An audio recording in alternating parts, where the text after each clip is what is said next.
Zuzka, čo by si ty poradila ženám, aby si uvedomili svoju sebahodnotu, aby sa, toľko neseba kritizovali, aby to boli stále oni, aby sa mali radi?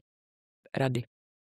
Tak neviem, že či ja som ten správny človek, ktorý by mal radiť.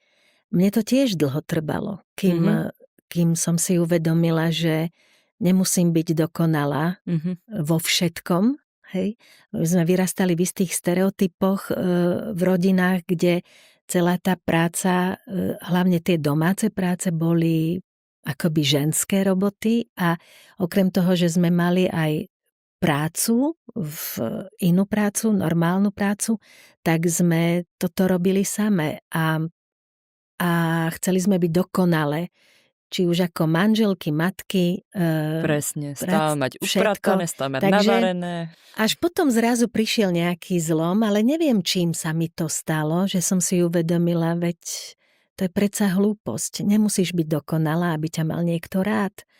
A nemusíš mať povysávané, ale choď radšej s deťmi na prechádzku, alebo sa venuj deťom. Čiže asi je to naozaj tým, že človek tak pomalinky dozrieva, nejak v sebe prehodnocuje isté veci a